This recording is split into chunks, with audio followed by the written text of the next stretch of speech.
Hello, Shamasda sir. Yes. Yes, sir. Sir, we are starting the session as it is 10:32. Yes, but let us start that. Professor Gupta is here. I think she checked in. And Yes. Is she available? Or she might have been back. Okay, Yes, check please. that. So Okay. once she is available ready for it, then we'll do it. Okay. Okay, sir. Okay. Sure. Ma'am is preparing the content, I think. Yes, sir. Yeah. So till then, Mr. Kumar, you Yes, just sir. make that announcement regarding the WhatsApp group and the link before we can start the session. So there is short notice for the participants that kindly join our WhatsApp group that we have sent it to you through the mail. It is as important because we want to send the notification at a very quick, effective manner. So we were not able to deliver all the notification through mail. So it is request to all to kindly be active in the WhatsApp group. We will be sending you the WhatsApp group invitation. So it is request to all to kindly join so that we can easily communicate with you regarding the session, all the proceedings of the session. Okay. Mr. Kumar, can the link be sent in the chat box here? Yes, we are just now sending it. Okay. So please send the link to the chat box.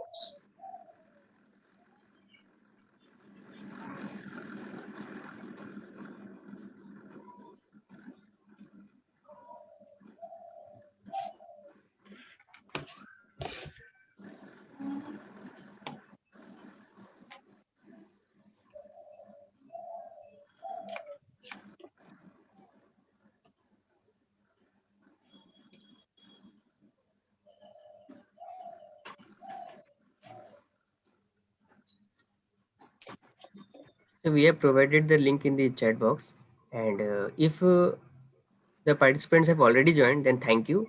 And if you have not joined, please join it. Ma'am is available, Kyle sir, please. Yes. Ma'am, we are starting now? Yes. Okay. So we can Dr. start. Char? Yes, please. We can start. Okay. I think everybody is here now. Okay. A very good morning to all the panelists and the participants present here. On behalf of the organizers, we warmly welcome you to the third session of our FDP titled The Art and Craft of Scientific and Technical Writing from A to Almost Z, jointly organized by School of Natural, Applied and Social Science with Language Laboratory and Center of Linguistics of Maulana Abul Kalam Azad University of Technology, West Bengal, in association with Islamic University of Science and Technology, Jammu Kashmir.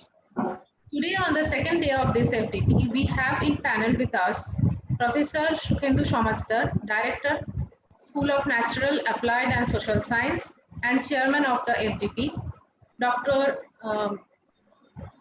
Mr. Shujoy Mitra, Forensic Science, Joint Coordinator of the FDP, Dr. Shankar Prasad Mondal, Assistant Professor, Mathematics and Convener of FDP from MAKAUT, West Bengal, Mr. Gaurav Shom, Forensic Science, Mr. Shushant Goyal, who is the Joint Coordinator of this FDP from Center of Linguistics, Mr. Shashwata Sengupta, who is also from Center of Linguistics, Ms. Annesha Sengupta from Department of Applied Science, and myself, Monalisa Char, Department of Material Science and Technology. Now, today we have two sessions. First one will be chaired by Dr. Nilanjana Gupta, Director, School of Media, Communication and Culture from Jadavpur University. And second one will start from 2:30 p.m. By Dr. Raja Shumugam from ISA, Kolkata. Now I request Mr. Shushant Goyal to introduce our today's speaker of this first session and start today's session of this event. Over to you. Thank you, Dr. Char. A very good morning and welcome to one and all present here. We all know language plays a key role in the presentation of knowledge. In his book, The Postmodern Condition, A Report on Knowledge, Jean-François Lyotard has pointed out that techniques such as artificial intelligence and machine transition show a shift to linguistic and symbolic production as central elements of the post-industrial economy. This results in a plurality of language games, a term coined by Ludwig Wittgenstein. These language games are gradually dominating the structure of language. Now, this session titled simply Good Writing, What Writers in Science and Technology Can Learn from Literature will be chaired by Professor Nilanjana Gupta ma'am from Jadavpur University. Professor Gupta, who is the Dean in the Faculty of Arts at the prestigious Jadavpur University, has several books to her credit on a wide range of topics. She has written and edited a couple of books on communicative English, which are widely prescribed in technical universities across the country. Besides academic activities, Professor Gupta started the community radio at the Jadavpur University, which has won several national awards. The lecture by Professor Gupta will throw light on what writers in science and technology can learn from literature.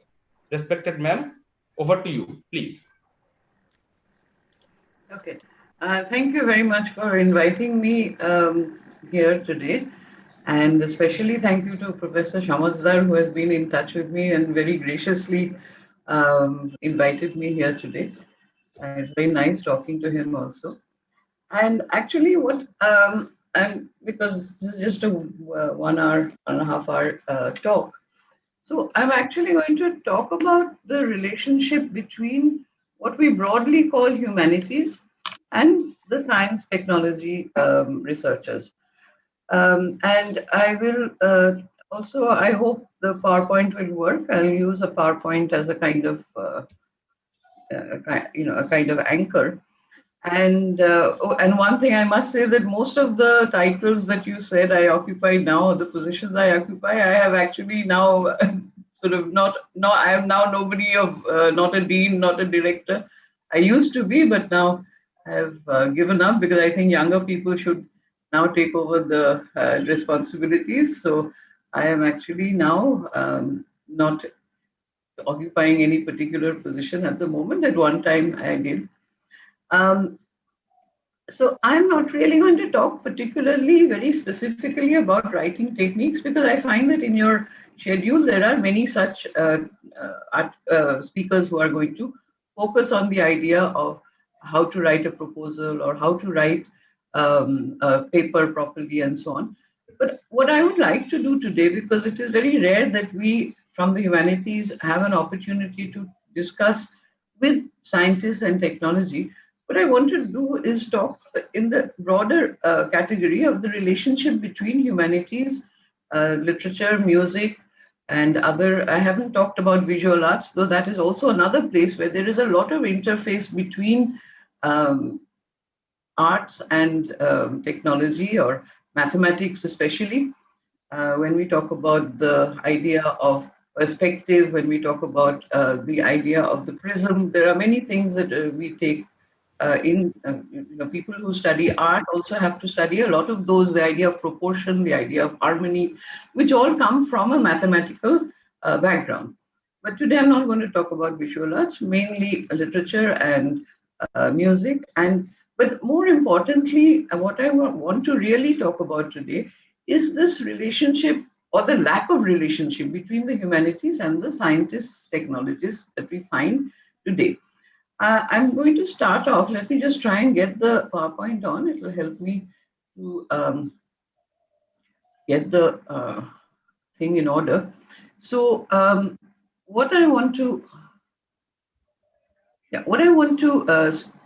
I've called this actually eventually is what I'm calling the narratives of science. Now here, I want to begin with a very influential book. It was actually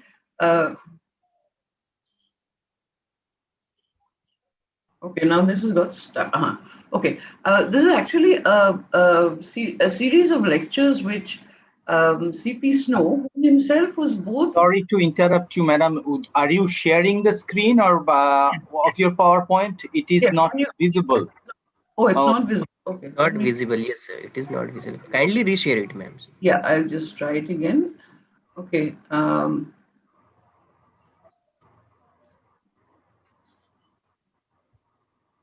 Yes, it is coming now. Yes, yes.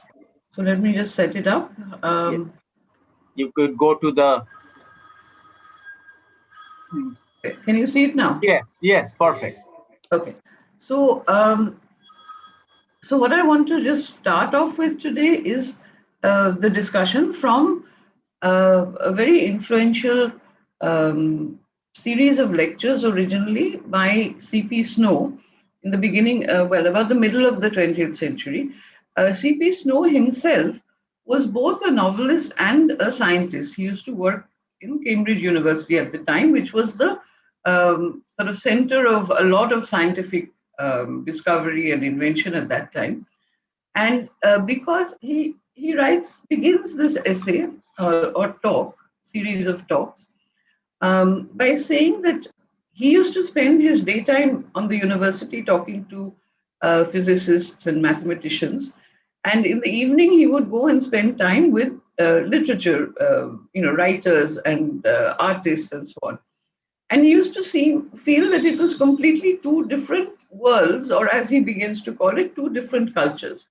And he says, just as the anthropological definition of cultures means that there is a common language, a common set of attitudes, a common way of talking, and common way of sharing things, that they would not talk to anyone outside their group. So the scientists would not talk to literature people, and literature people thought that scientists did not know anything. So he said that I found it very odd that there was this split. And he says, these are like quotations from the book that eventually he compiled from his essays, from his talks, that the intellectual life of the whole of Western society is split into two polar groups. So they're completely opposite. They can't talk to each other. The scientists think the artists are, ineffectual. They don't know anything. They don't know anything about science. They're not interested in technology. And similarly, artists think that, the scientists, they're only interested in their own experiments and their labs, and they have no idea about the real world, and they both look down on each other. And as the third quotation says, that a gulf of mutual incomprehension and often hostility and dislike, and most of all, lack of understanding between these two groups of people he used to be friends with. He said there were very few people like me who were comfortable in both groups. And then he talks about the word intellectual. In our culture also, we have this whole thing about intellectual, buddhijeevi, the people who are intellectuals. But it is true that when we see the word intellectual, it doesn't normally include scientists or technologies at all.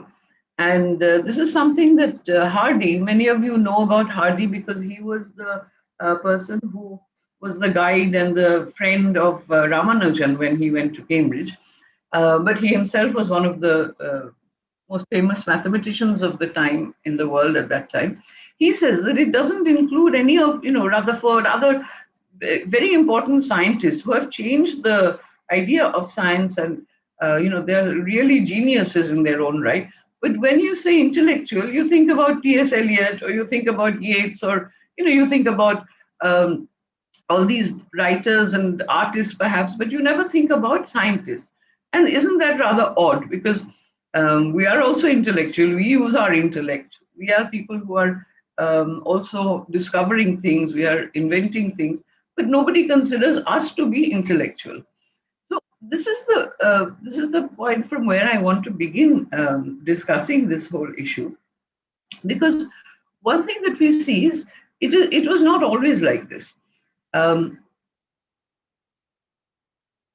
If we look at the history of academic institutions in Europe, we find just to look at England for a moment, because many of our institutions are kind of follow the British history and the British systems. That initially, when universities began to be set up in the 16th, 17th centuries, there often used to be posts which were created very specifically on particular areas, which were funded by, these particular posts were funded by other people. So they were like endowments given. And to this day in Cambridge, there is a position which is for music and mathematics both. And so the professor has to have a background in both music and mathematics. And very interestingly, one of the recent professors occupying that post was actually a civil engineer. He was neither from mathematics nor from music, but he was selected for this post because he seemed to have the have the background and the publications and so on from this kind of a background. And what I'm showing you here is a very famous, it's a whole book, and this Robert Flood, he drew this what he called the Temple of Music, where I've taken two sort of close-ups from here.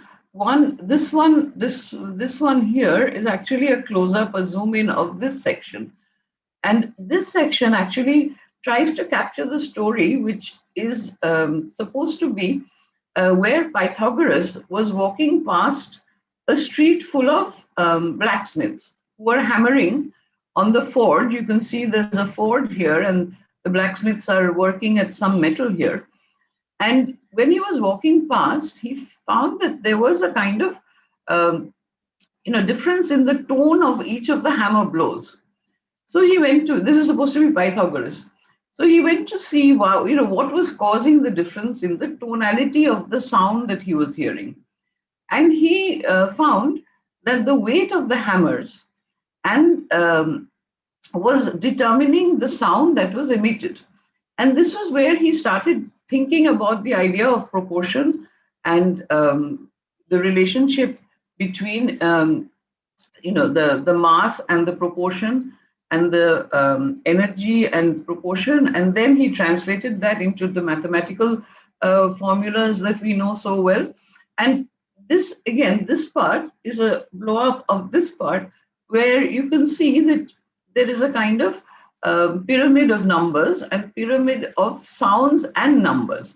So, and each of these actually, if you look at this, if you're interested, if you ever look at this, each of these elements of this temple has this whole relationship between the idea of proportion, as we talk about in mathematics, abstract mathematics, and music and sound. And so all of these, this is actually, you can see this is a music script, but again, it is referring to the idea of the harmony and the way in which certain numbers, because these are the sounds are translated into numbers, how certain numbers create a certain harmony. Here also we see it's like a musical scale. When you read Western classical notation, you can see that this is like that. But again, it is looking at the idea of scale. And one thing that is always very interesting is that globally, we find that scales, whether we say saregama or famously in Sound of Music, they say do re mi, or whether they say ABCD or whatever it is, but we find that the proportion of the sound of the notes is the same in all these different cultures. So this whole thing about a mathematical idea of harmony is something that was a very important part of the relationship between music and mathematics. And many scientists have been interested in both. In fact, C.P. Snow once did a kind of survey among scientists to see how much literature they had read. And he was very interested to find that most scientists had not read any literature. Forget Shakespeare. He did it in England, of course. Forget Shakespeare. But even Dickens, who was considered an easy and a popular writer, was something that most of them found very difficult to understand. And their favorite form of art was music. Many of them themselves were musicians. Maybe some of you know the story of Lewis Carroll, for example, which is the pen name of a professor of mathematics in Cambridge University who wrote Alice in Wonderland. that he himself was a very good classical music player himself. And many of these mathematicians especially, but also physicists, were themselves extremely interested in music, and that was the form of art that they liked very much. And many of them looked for, including Lewis Carroll himself, Dodgson was his name, that including Lewis Carroll was also very interested in the relationship between music and mathematics. But I just, as I said, I'm not going to, I just want to talk very briefly today, sort of introducing some ideas. So I'll go over to literature, poetry particularly. Now, I'm sure most of you have in school had to read some poem by Percy Shelley, Ode to West Wind or Ozymandias or something like that. And but what we often don't think of when we think about Shelley is that he himself was extremely interested in science. There is a story that when he was about 12 years old, he was trying out in his own home. He came from a very rich aristocratic family. So in his own home, he had his own laboratory set up and he used to do experiments there. And one of the experiments that he did resulted in a fire in which his butler clothes got burnt and he had to run and pour water all over him. And in college too, when he was there, he was often not only in the humanities arts sections, but he used to go into the science sections, and he was extremely interested in what in those days was the cutting edge of science and electromagnetism, for example, and many other sort of science oriented books and experiments, and scientists were also among his friends. So I just want to talk briefly about Shelley and the way in which science comes into his poetry, and also about Erasmus Darwin, who is today perhaps more famous as the grandfather of Charles Darwin, but who himself also was a poet and a scientist, even though by profession he was a medical doctor, he was a practitioner in a small town at that time. Now, one of Percy Shelley's first poems to be published was a poem called, a very long poem called Queen Mab.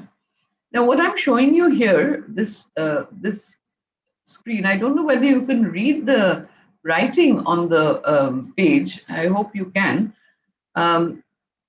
He first wrote this poem, and then he realized that he had to explain the symbolism and the meaning and what he was trying to say, because the poem seemed to be difficult for some people to immediately understand. So he wrote a series of footnotes which accompanied the publication of the poem. And actually, these footnotes became much longer than the poem itself. And this is one of the first footnotes that you see on, number 1, page 12. And just read it out in case you can't read it. The 2 lines are from the poem itself.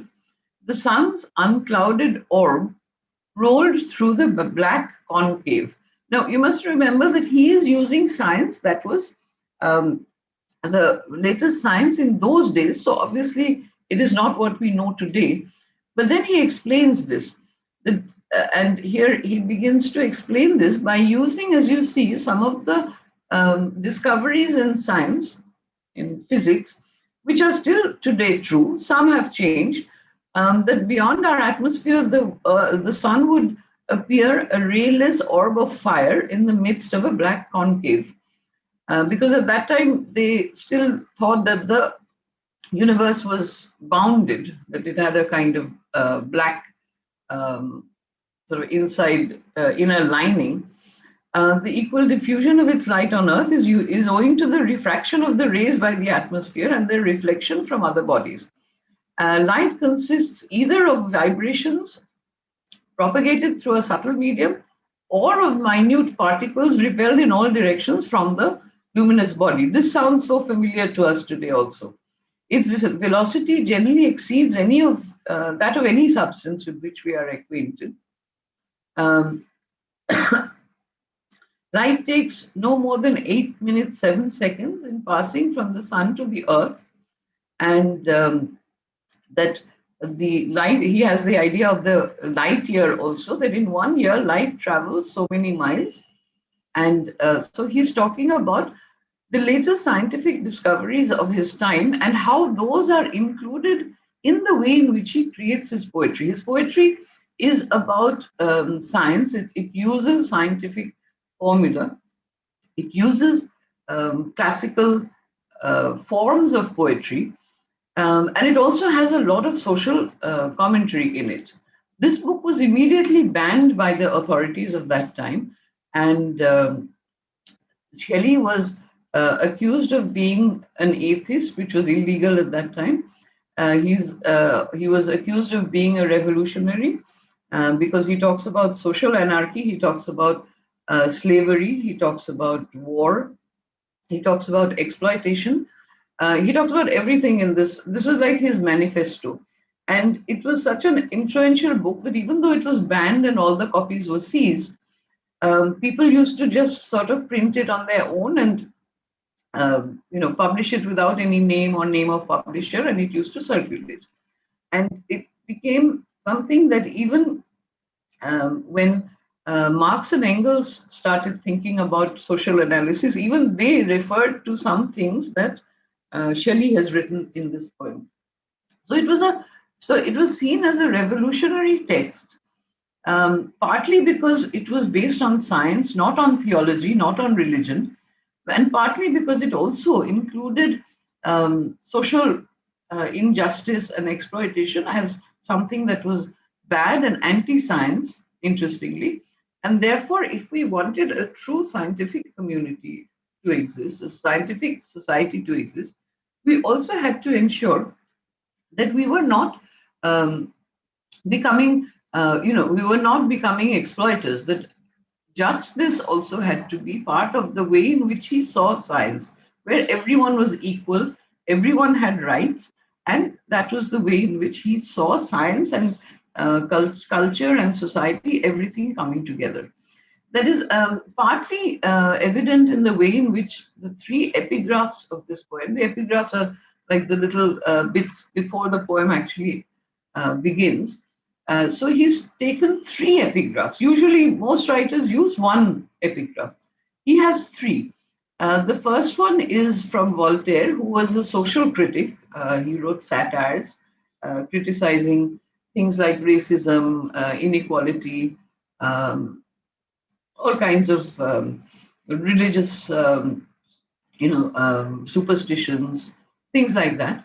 Lucretius was a Latin poet whom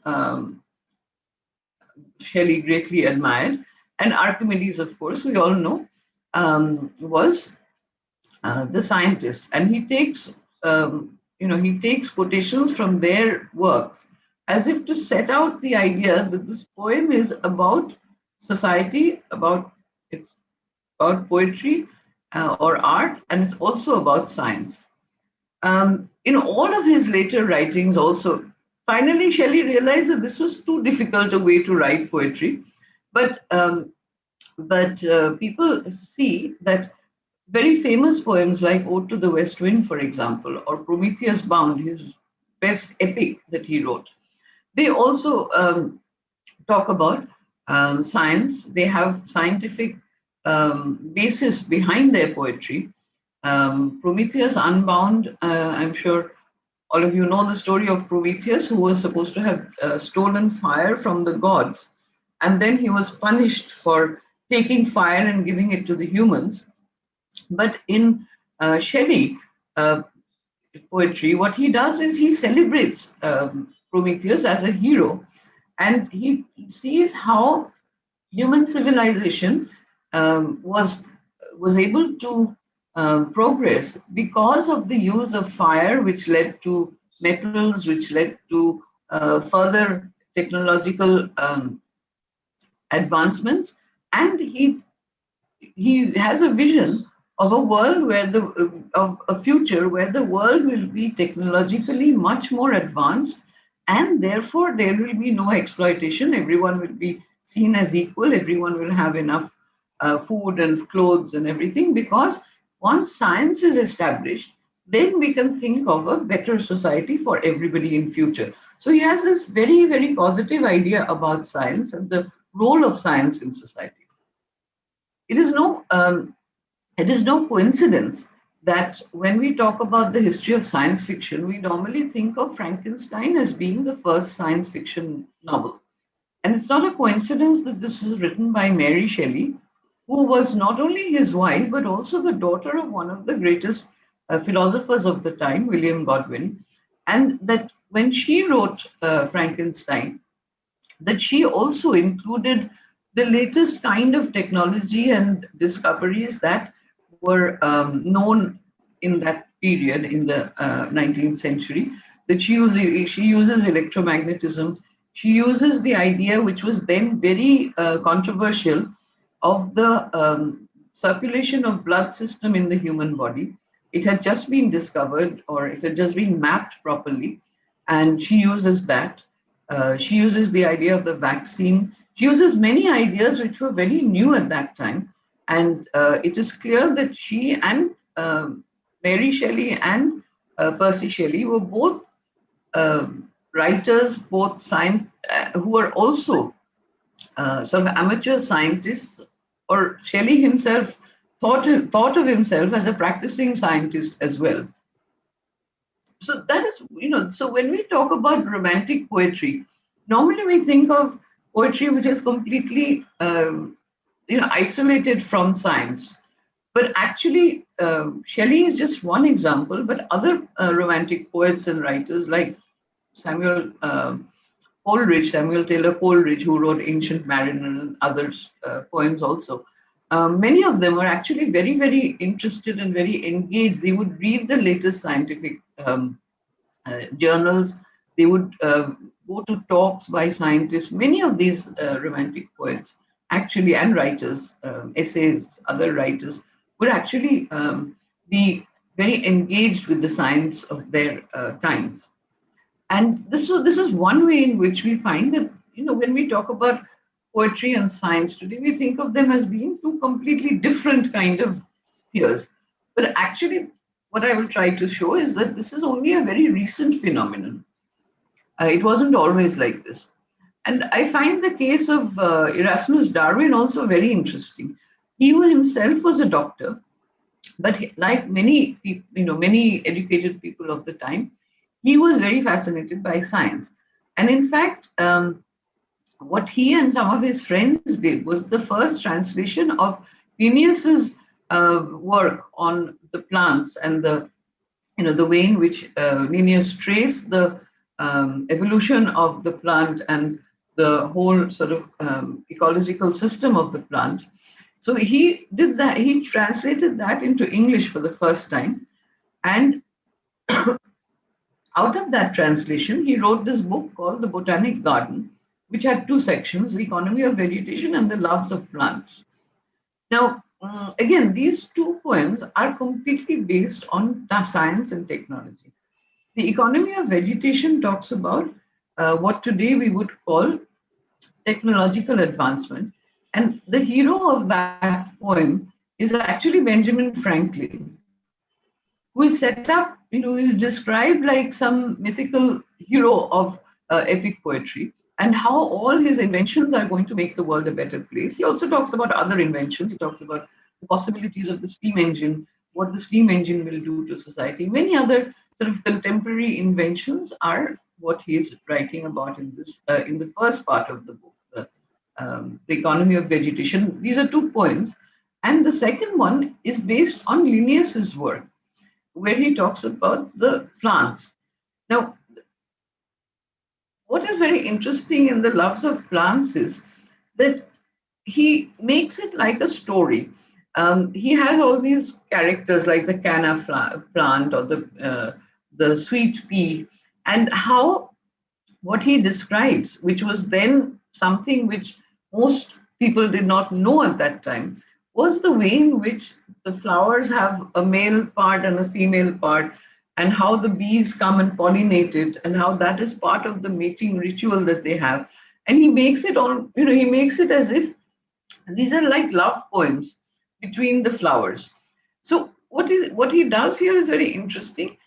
What we call anthropomorphosis of that means that something which is inanimate, we give it a human character to it, to make it something that we can identify with. So instead of just having the genus names or the scientific names, he makes it so that people can, ordinary readers can understand. He makes it like a love story of each of these flowers, these pairs of flowers, and how each of them is different, and how the butterflies and the bees, and they're like the people who, like in Meghdut, we have the clouds who connect the two lovers. Here it is the bees and the butterflies and other insects who are the messengers between the two lovers, of the two flowers who are in love.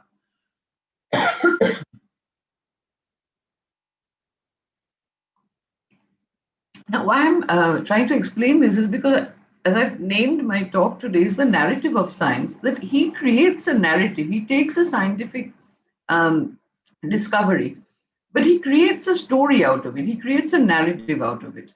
And in fact, he was also an anti-slavery activist in the days when Britain was one of the biggest slave traders in the world.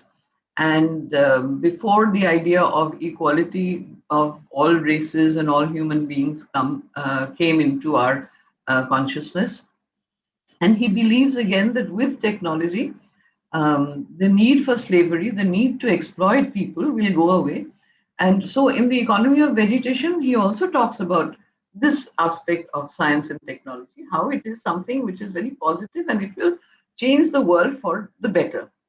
And if you see the Wikipedia entry on Darwin, there is this sentence that he did not see the distinction between nature, culture, industrialization, and technology were all these were part of an evolution from the primitive to the future, to the better, to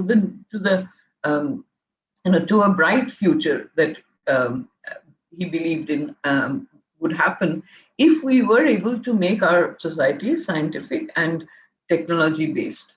So these are people who actually went on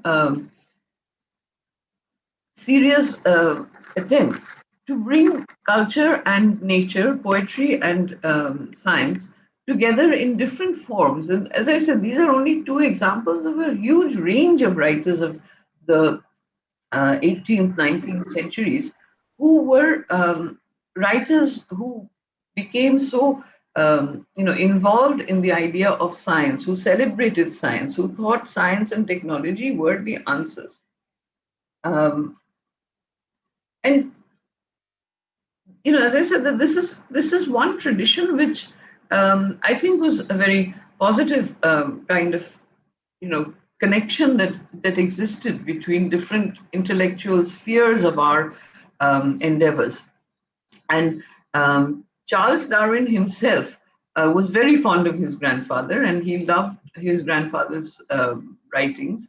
And in his own writing, he was very influenced by his grandfather's work. And here, this is just to give you an idea, and I'll just talk about some of these books very briefly. That there's a science magazine that I see sometimes, it's called Discover.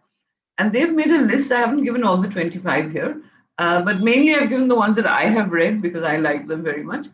And The Voyage of the Beagle, for example, is the first book that Darwin published after he came back from his voyage of the Pacific Oceans. And he had not directly put forward his theories of the origin of species or the survival of the fittest or any of this, because he was very scared of the backlash that he would get from the conservatives, especially the religious authorities of the time. So The Voyage of the Beagle is written like a travelogue.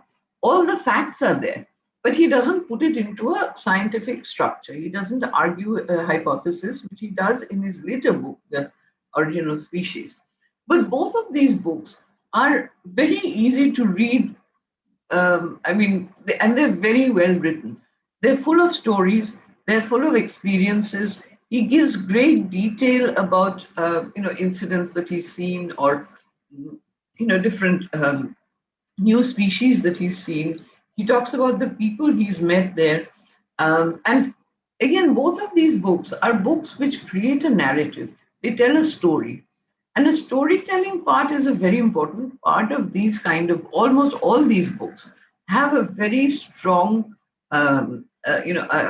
they take a narrative, they take a sequence of events, they take characters, they give emotions to the characters, and they create a story which is very engaging to everybody.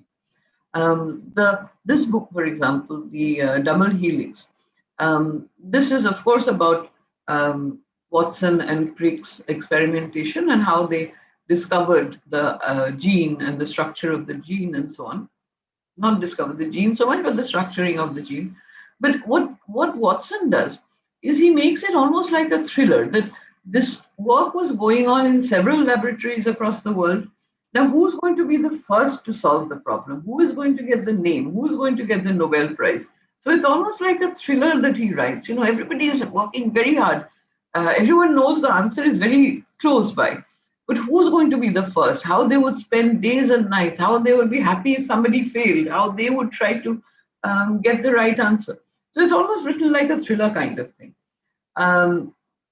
Galileo's dialogue concerning the two chief world systems, as you know, this was part of the whole debate that went on in Galileo's time. Many of you are aware of the fact that the older structure of the universe that was religiously sanctioned by religion, and the Copernican structure of the universe, these were in conflict. So the church actually asked Galileo to write in favor of the church interpretation of the universe.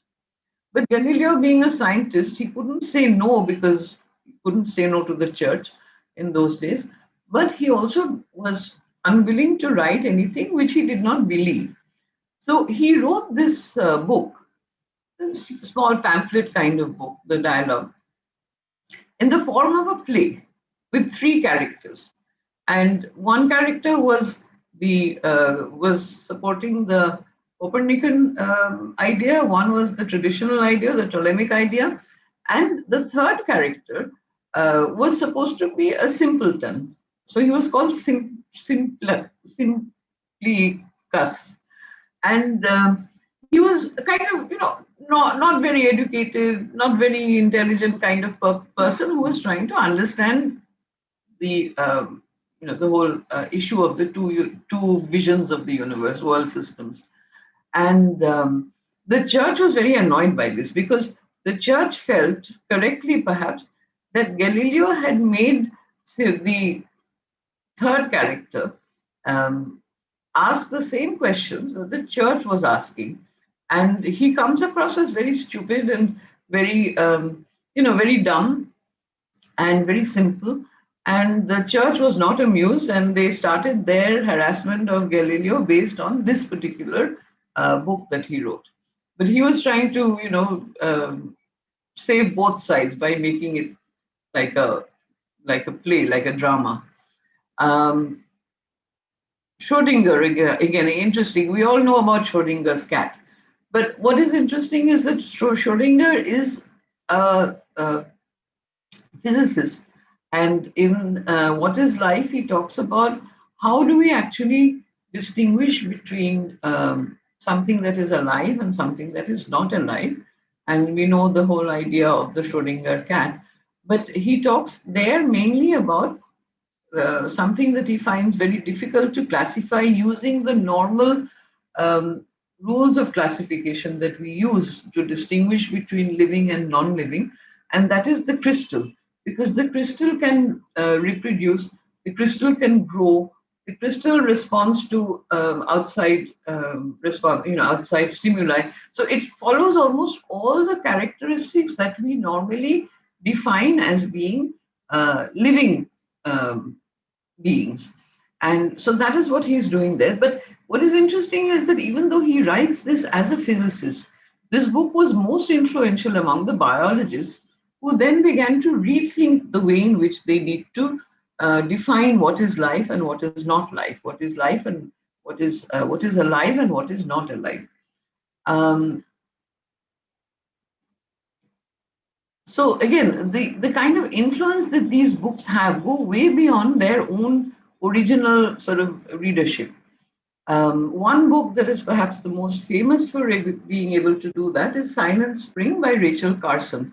Those of you who are engaged with environmental issues or climate change issues know that this is normally seen as the book which brought these issues into our consciousness for the first time. And this book is also it's not a very fat book, and it's written very, very passionately. And one of the most beautiful passages in the book is when Rachel Carson is describing what the possible impact of this climate change is going to be by describing the coming of spring in northern hemispheres, in Europe, in America. She talks about America here, that spring is always connected with the idea of birds coming back to a nest to have new families.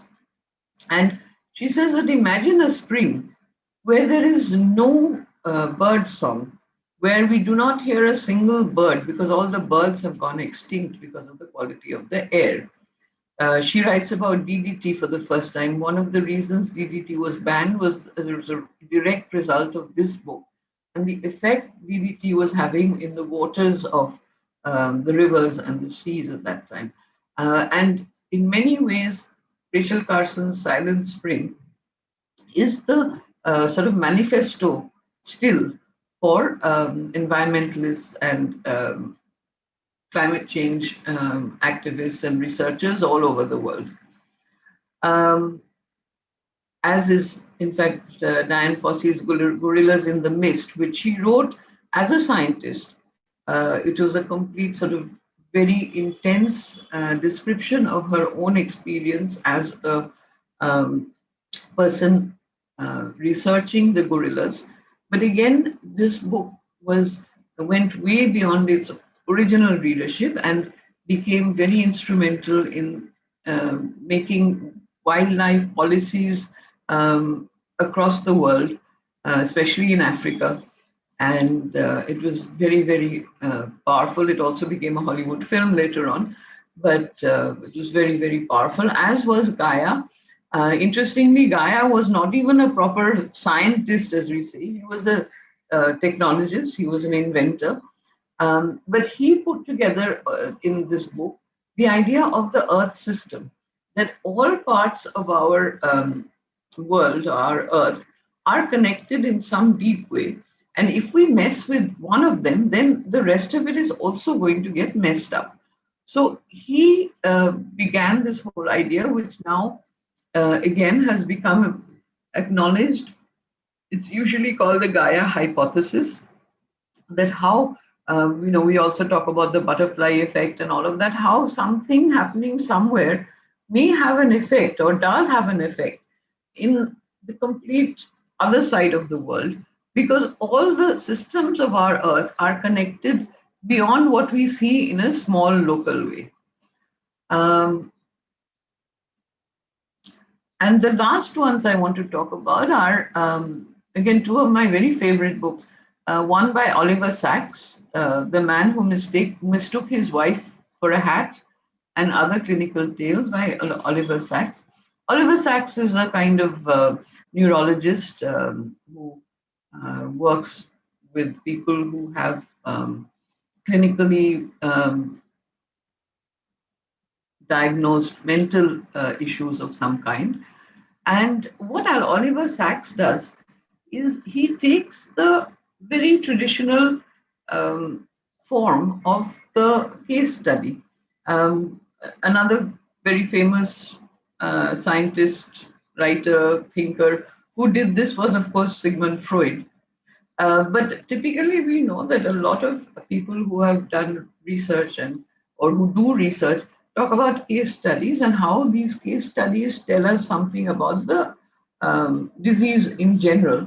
So Oliver Sacks takes these stories of individual patients and he writes about them. First of all, he describes the kind of problems that they face, the cognitive problems that they face, and then he talks about the ways in which we can help them overcome those problems that they have.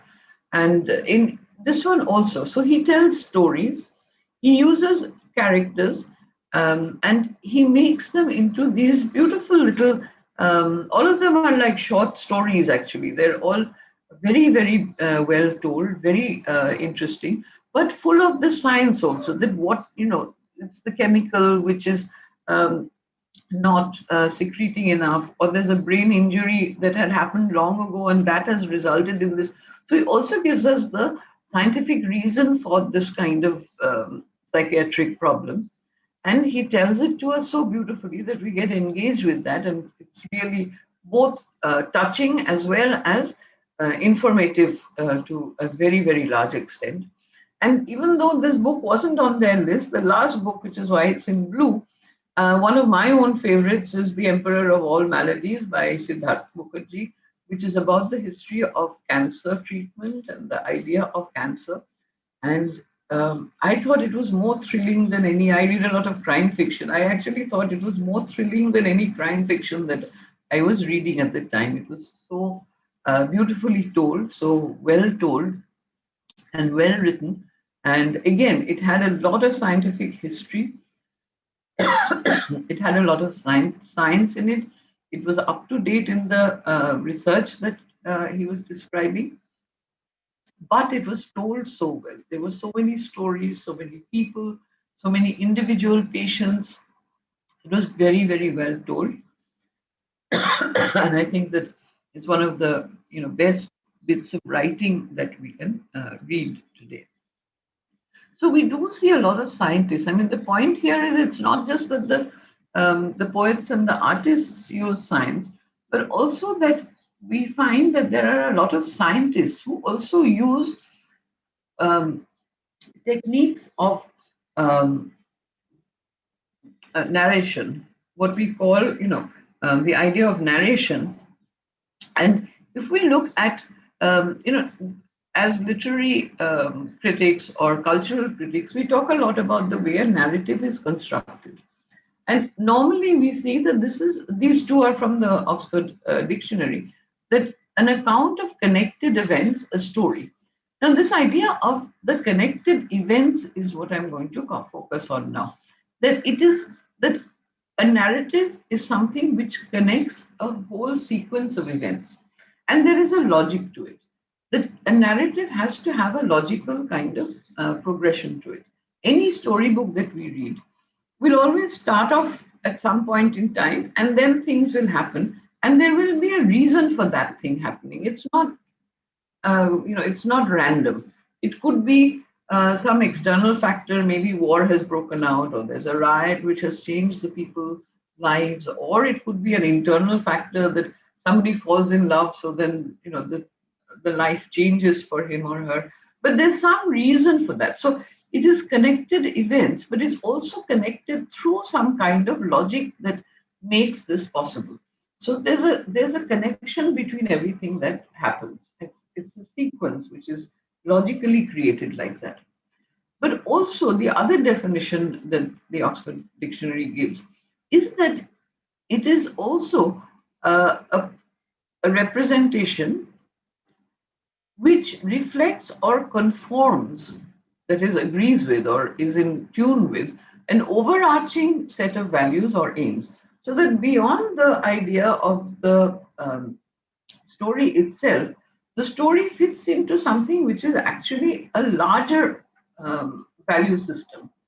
So we are only reading one narrative, and there is a larger value system within which the story is being told.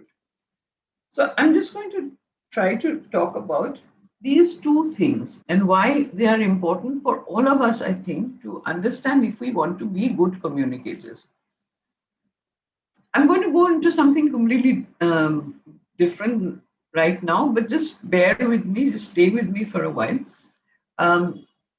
These This is actually a photograph of flocks of birds flying. It's taken over time, and the patterns of the birds flying is superimposed. It's that sort of time-lapse kind of photography, or stacking as they call it nowadays. And so this is a flock of birds flying over a desert. This also is the flight pattern of the birds, but these are actual photographs. They're just merged together, taken over a long period of time. As is this. There's also a photograph of a flock of birds. Now, I just use the paragraph written about this, and this, it tells you that this is a moving sculpture-like formation captured by the photographer Javier Bo, and he calls his form of photography ornithography. Enormous flocks of birds in motion. And what is interesting is that a lot of people take photographs of birds. Bird photography is one of the most common, especially in the lockdown period. I myself have also started, and lots of people have started, taking photographs of birds, posting them, looking at them. But what we normally do is we focus on the individual bird. How beautiful they are, their feathers are so nice, very colorful, and so on. Something like this, for example. This is the more typical kind of bird photography that we are used to. Rather than this, where we see a collectivity, and the beauty comes from the movement of the collective, not from the individual. Also, as he says, that this is non-invasive. So we are observers alone. We are observing, and from that observation, we are creating something which is beautiful. Whereas this is something which is focused on one individual. It takes the individual out of the context. It doesn't matter where it is. What we are looking at, how beautiful it is. This is a pied kingfisher, they call it. So it's, how beautiful it is. How we get absolutely the profile. We get the black and white in a kingfisher, which is rare. So we are focused on the individual rather than the collective. And we see it in this kind of a way. What I will argue now is that this is typically one way of seeing the way in which science functions and scientific systems of values have been functioning since the period that I was talking about, since the sort of scientific era, or the age of enlightenment, as we call it. Since then, there is a particular form of doing science, a particular globally accepted way of doing science, which historians have called the Newtonian method of science. So the Newtonian method of science is what I've quoted this from interesting book that I was reading. The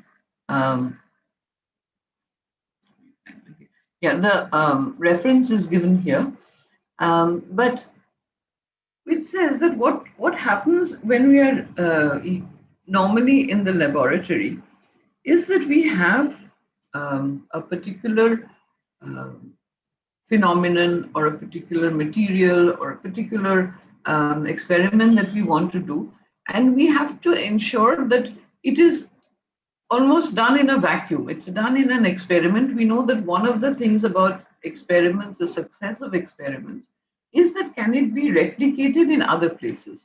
And we know that one of the things is that therefore the environment has to be exactly the same. It has to be noted and has to be tried out in exactly the same environment, the same temperature, the same humidity, the same everything. So there is a kind of abstraction of the the taking out of the thing that we are studying, and it is put outside its normal environment into a completely manufactured environment, which is pure and sterile. It is in a laboratory. It is not in the real world. It is, and typically what has happened in the way in which science has progressed for quite some time now is that we first, we look at something perhaps through a microscope. Then the microscopes become better. Our technology becomes better. So first we see the atom, then we see the electrons, then we see the subelectronic particles, then we see the bosons, then we see the energy. So we go from a large body, a large item, to smaller and smaller and smaller and smaller tiny items. So the smaller it is, the more we are taking it out of its um, original condition and putting it into a experimental condition. And we want to get the complete information about that particular thing, about the thing or the phenomenon or the experiment or whatever it is. So we are isolating it, we are analyzing it, we are looking at it in this particular way. If we look at biology as well, we have, initially we start with, say, trees, then we go into the genus, then the family, and gradually we move right down until we come to the cell. Then we come to the different kinds of cells, the components of the cells.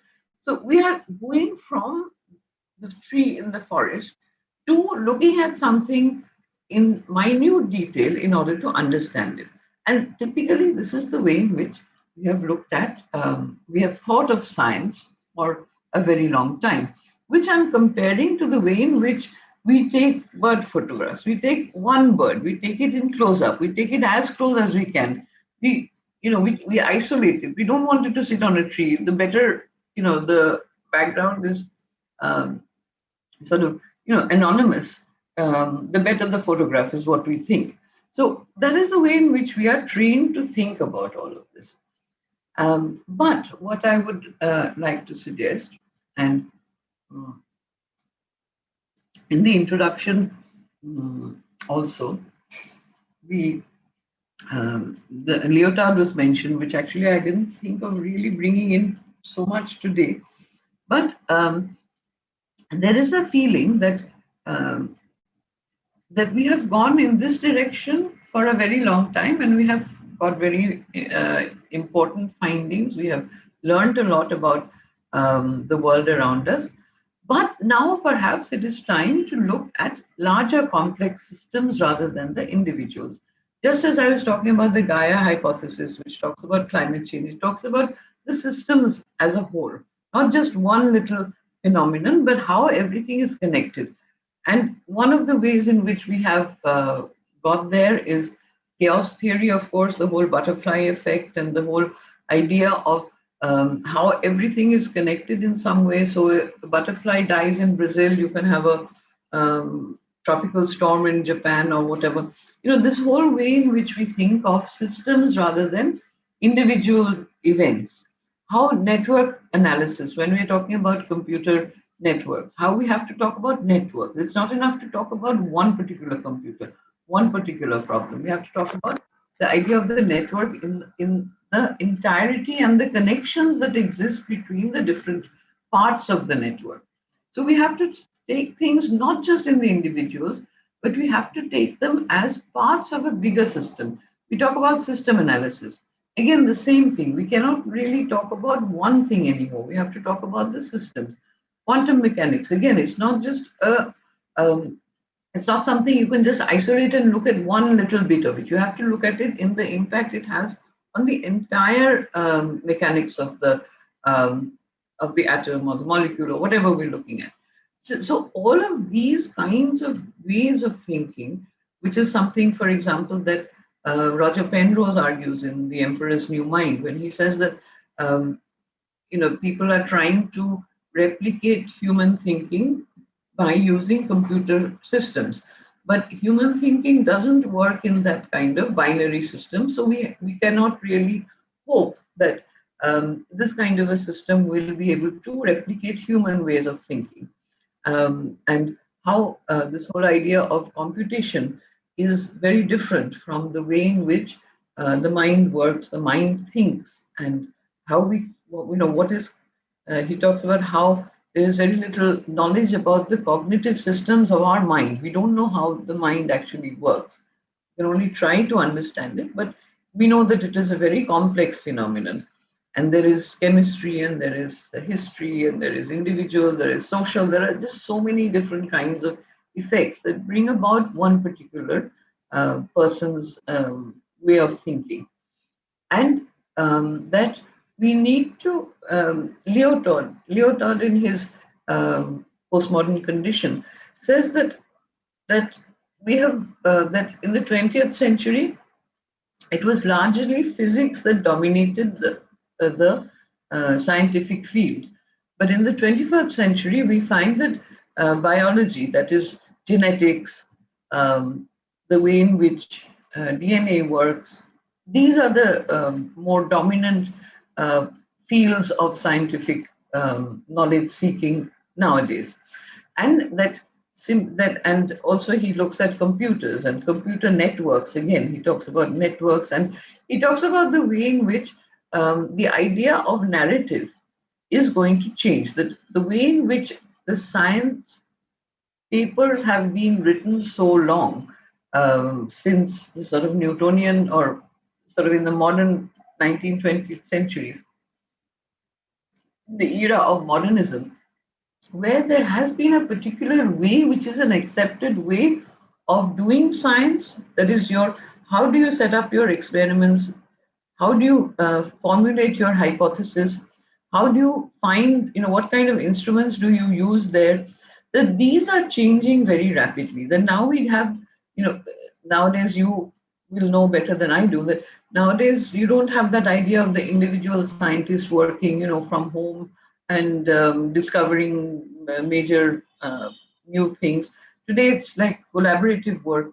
There are many people working on a team. There are often people from different subjects who are working together, different disciplines who are working together. More and more new areas of research are coming out.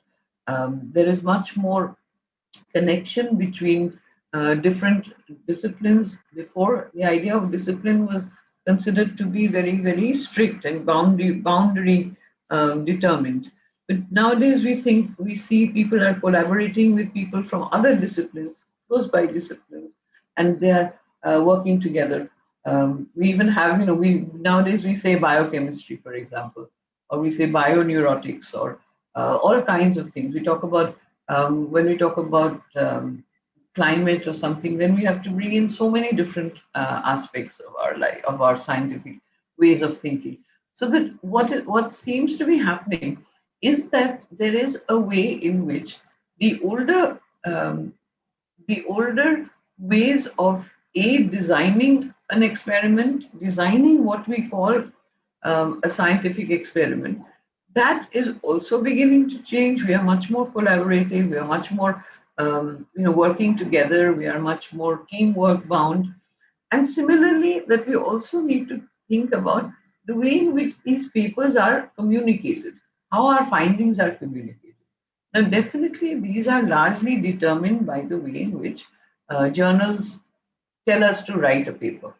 And just going back to the beginning of the talk, when C.P. Snow says that the way in which mathematicians write or communicate, not just write, but the way in which they communicate with each other is almost like a different language. He calls it like a jargon, that every discipline has its own jargon, and they can communicate with one another inside that little community. But increasingly, it is becoming important to be able to communicate outside that specialized disciplinary boundary.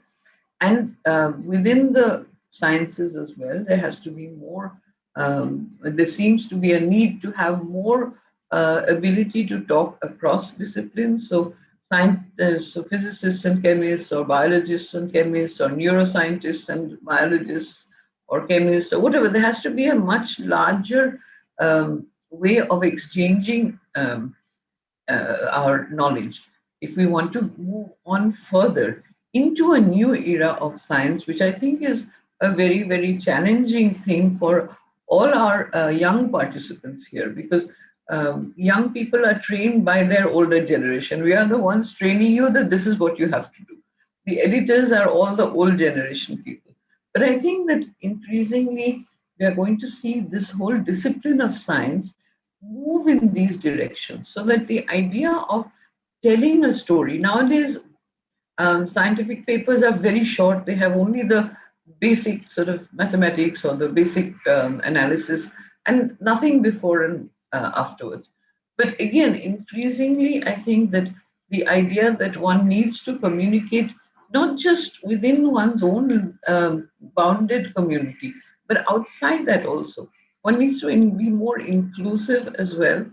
And to be able to communicate that, I think that we have reached a peak of this super specialization that has happened over the 20th century.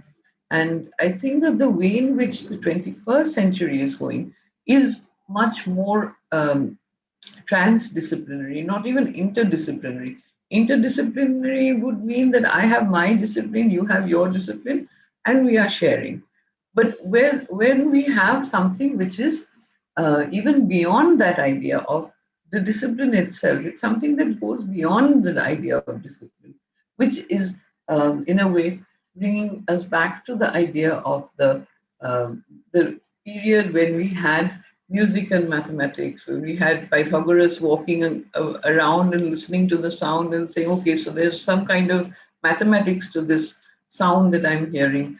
This kind of thing, this idea that everything in the world is worthy on and of being scientifically examined, and can also enrich our science.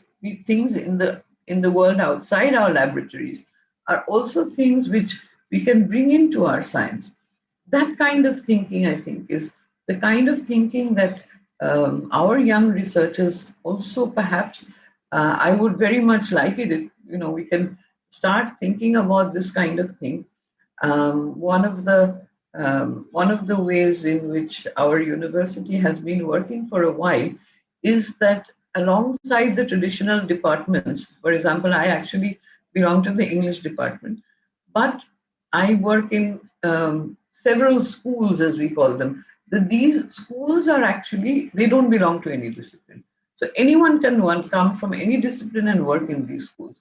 So I myself am connected with the School of Media Communication Culture, where we do things not just about English literature, because there we have colleagues from the Film Studies Department, the Political Science Department, the History Department, the Women's Studies Department. We have people from all these departments. And in the school, we work on certain things. Similarly, in the School of Material Sciences that we have in the university, we have people from metallurgy, from production, from chemistry, from physics. Various disciplines are coming and working in material science, which is taking from all of this, but actually not doing just that, but blending these disciplinary structures and creating something more. In our university, we have several of these schools which have been doing interdisciplinary work, we call them, but I think they're not really interdisciplinary. They're really even beyond that. They're transdisciplinary, multidisciplinary, because they are taking from the traditional disciplines, but merging them into different disciplines which perhaps don't even have a name yet. So this kind of thing that is happening, I think, is the way the future is. And we know that the UGC or many of the documents, not only in India but globally, have also been talking about the need to move out of super specializations and look at things in a different way. Everybody is talking about breaking boundaries of disciplines, looking beyond the boundaries of disciplines. And I think that many philosophers of science, many great scientists themselves who are also scientists and philosophers, are also arguing for this kind of approach. So I think I'd like to end here for now. If there are questions or comments or anything, I think maybe we should go in for that. And I'd just like to end with one thing that I think all of us, We are all either we have a PhD or we are working towards a PhD. And we should always remember that the PhD is ultimately a degree in philosophy, just like the PhD is the highest degree and it's a philosophy degree. Similarly, some countries or even our country has a DLit that also is literature, so that all of us actually are part of this much larger system of intellectuals where we are all philosophers, where we are all writers, where we are all communicators. And that to regain that sense of belonging to one intellectual community, I think is a great thing that we can do as young researchers moving on into the future. And I think that would be liberating for individual researchers as well as the disciplines to which we all belong as well.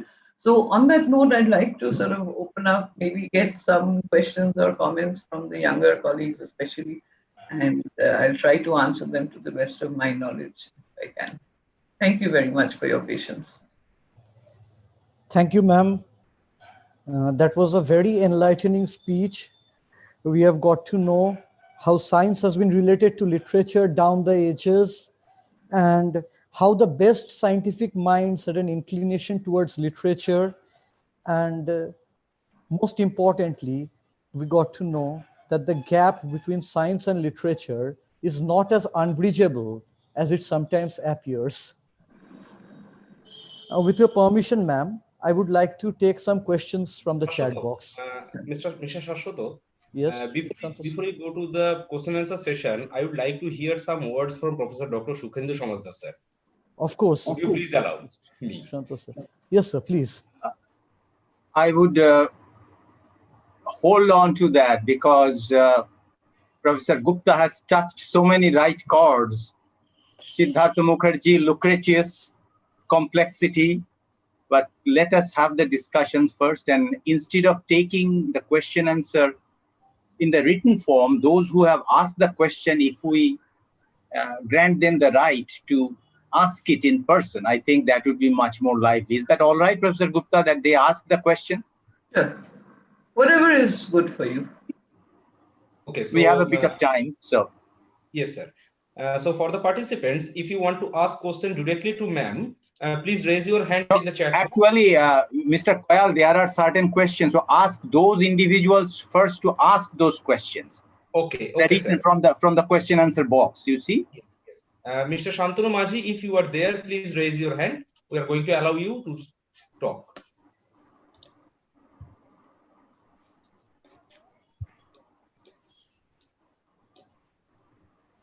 Yes, sir. Shantanu Manji, please unmute your mic.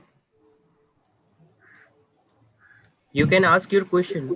Yeah. Hello. Am I audible? Yeah. Yeah. As usual. Yeah. Good afternoon to all. Good afternoon, Miladi. My question is a very naive one. I was thinking of the shaping of the academic disciplines in the 19th century and wondering that how far has this reconstitution of our understanding of as the disciplines exist in our own time in the classrooms of school, colleges and universities, how far this understanding of the disciplines have contributed to the split in literature and science as we understand them in academic spaces. Thank you so much. I mean, I obviously gave only a very sort of broad overview. I think there were many factors for this.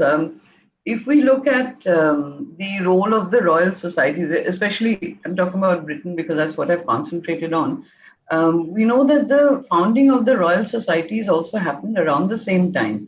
And how initially they were like much more broader and then gradually they became more discipline focused. And this idea of the discipline began to emerge. Even if we read 19th century accounts, we know that famous scientists used to give public lectures, which lots of people would attend. Even working class people who are not all that college educated or something, even they would go to attend. Like scientists used to be, great popular speakers. Like today we have, gurus, business gurus and all that. In those days, people used to line up to listen to scientists because they were interested in that. So I think that there is a whole history of this, which is a very interesting history. I think that the idea of the rise of institutions, um, educational institutions, was also one major factor, because gradually this idea of the discipline, the idea of this is an honors, you have to do this with that, all the ways in which we still conduct our in most places we still conduct our school, college, university teaching has a lot to do with this. C.P. Snow's article actually talks about this in a very interesting way, though he's of course outdated. He says how the Germans, for example, are much more focused on, which is today not true anymore. But in the times that he was writing, he says that they used to teach students in school everything for a longer time. Whereas he says in Britain, what we do is from the young children, we begin to distinguish that, okay, this one is an arts, this one is science, this one is medical. So, it depends on that also, that when do we start the specialization? And the ways in which educational institutes and educational structures have emerged has been very, I think, sometimes also not for very good reasons. They've been very closed in this idea of opening up. That if I'm teaching in an English literature department, then everyone has to have the same degree that I have. So there's a kind of perpetuation of a kind of idea of discipline as well. So there are many reasons for this, but I think all of them do come together around that period of the Enlightenment, which we see, where this idea of this thing begins in the period of the Enlightenment, but it becomes much more well entrenched in the 20th century. That it is from the 20th century, I think we see that this entire split happens. Before, even in the 19th century, we see amateur, something that Haldane writes about, for example. JBS Haldane writes about the amateur biologist and the amateur scientist. And he says that how these people also have some role to play in the idea of the advancement of science. But increasingly, because it's lab-based, because people don't take these people seriously, all of this, he says it's a pity because we are losing out on so much possibility, because we are beginning to define science in this very rigid kind of a way. He was a people scientist. He talked about the idea of people participating in gathering scientific data. And so he talks about this, how he thinks it's a loss. So there's a long history towards this. Doesn't answer your question, Shantanu, but I mean, maybe brings in a few things which I wasn't able to bring in originally. Thank you, ma'am. The next question in the chat box is asked by Obhimanu Bandyopadhyay. Mr. Obhimanu Bandyopadhyay, if you are there, Mr. Prem Kumar, please allow him to talk. Thank you, sir. Ma'am, I have two questions. Actually, the first one is a bit curious one. Curious, okay. Yeah. So, how did the model of the older world system come into existence? Was it based on only religious belief, or did any scientific practice influence it during that time, 1632? Yeah, I mean, it's obviously a combination of both, because it wasn't just one, one fixed idea. This idea also changed, and if you look at the books which talk about the history of the universe and so on, you'll find that how they trace this. Obviously, there were many scientists. There was Kepler, there was Copernicus. There were many scientists who gradually sort of evolved what we follow today or what we believe today. But the reason religion became such an important player in this scientific discourse was because they wanted the science to coincide with their idea that was in the Bible. So anything that was challenging what is in the Bible was considered to be wrong or atheist, or, as Shelley got into trouble because he was talking about the new system. So not the Bible approved system that God said, let there be light, and there was light. So anything that challenged that was something that the church felt was challenging the Bible and therefore their religion as a whole. So the whole idea was not just about religion, and it wasn't just something that evolved one day. We find this tussle going on for a very, very long time. There's a lovely, in fact, almost all of these thinkers, they were too scared to put forward their ideas for a very long time. Copernicus ran off too. He was hounded out of many of the countries where he used to work. He landed up, I think, in Denmark or somewhere like that, in some lab where nobody ever went. So, all of this was something that these scientists had to do because the church wanted to hold on to its beliefs and wanted the scientists not to challenge that. So it's not just one, one order, but many orders. If you look at the medieval, what are they called? Those, you get those. The Vikings or the knights or those No, kind no. of creatures. There are these lovely brass models of the universe, which sometimes also have some kind of mechanical movement. And if you look at those, you'll find how those have captured these changes over the time. That this is the model of the universe. Then, as something else gets discovered, definitely with Galileo, we know the story of how the telescope helped him. So once instruments become better, our scientific instrumentation becomes more sophisticated. That also helps. So there are a lot of factors about this. And the reason for the church wanting one particular narrative is because they did not want any challenges to their beliefs. And the second question? And the second question is a general one. Like, since it is so evident through this very insightful talk that art and science can complement each other so beautifully, what measures, perhaps step by step, any measures that can be undertaken within our current academic system to perhaps reinforce and bridge the gap between how art and science is practiced, especially in India? Yeah, I think it's a big, it's very sad that nowadays children seem to think that, first of all, I think parents are usually very focused on their children. They don't want them to waste time reading storybooks. That is something that a lot of children tell us, that the moment their parents see them reading storybooks or even watching a film or something, shoy noshto hocche, this is bad, go study, go read something which will help. So I think, first of all, parents have to be also told that it is important to learn language. I think secondly, in our school syllabi, there have been attempts, but West Bengal, I think, is a particularly bad example of the way in which literature has been completely written out of the school syllabus. They hardly do any literature in the West Bengal syllabus. They do only communicative English. Now, grammar is fine, but unless you expose children to literature, how can you expect them to learn what is good literature? Very true. Even in Bengali language also, the amount of Bengali first language, even the amount of poetry or the amount of short stories or novels that they read is much, much less than we had to read 40, 50 years ago. So I think that one thing is that our school curriculum has to be more open to the idea of culture. That today it is, our country has a very skewed idea that everybody should try to be an engineer. And in most countries, engineers are seen quite at the bottom of the academic ladder. There, in America, for example, engineers are seen as, hardly better than plumbers and electricians, not very much more than that.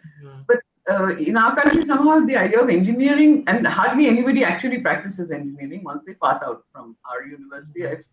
They do other things.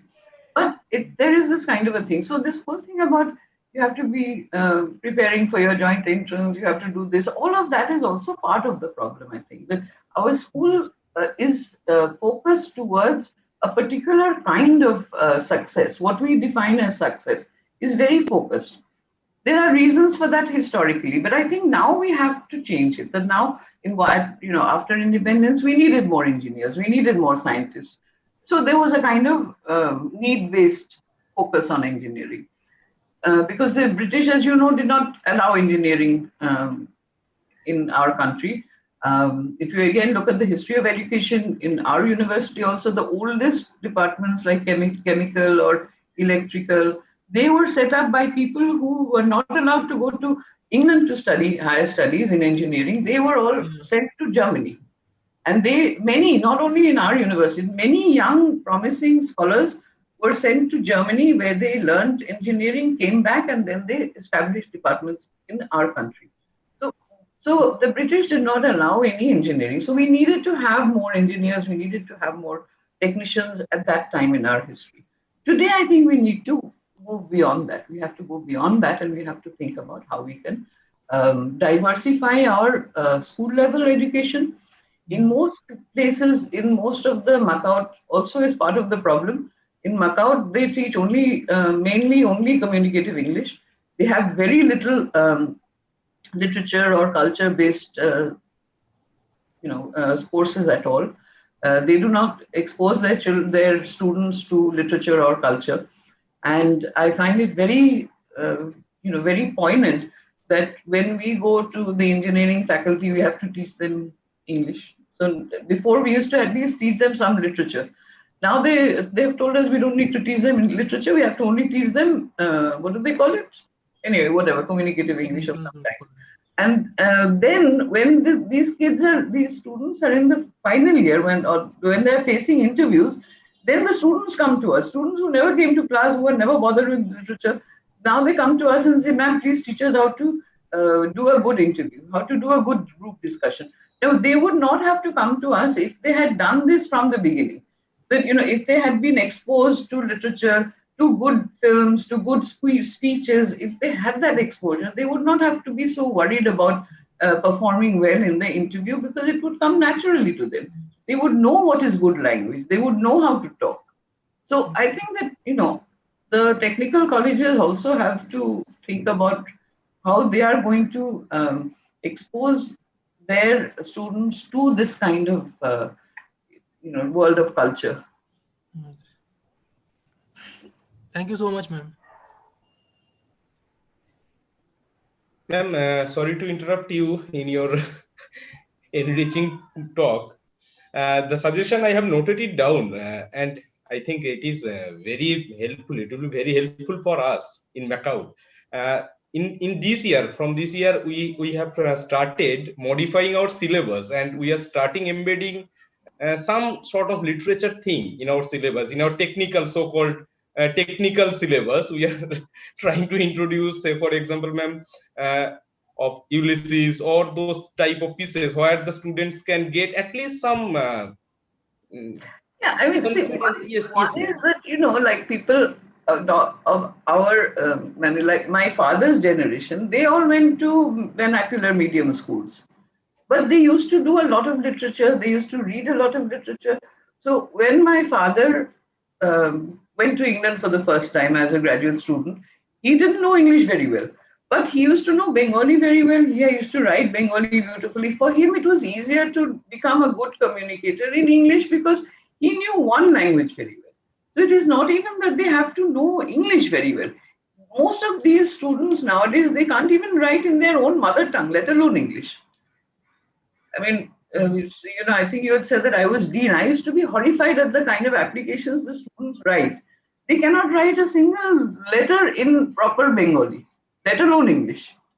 So if they don't know the use of language, how to use language effectively, they don't read, how can they learn language? And to be successful in any stream in life, you have to have a good command over language.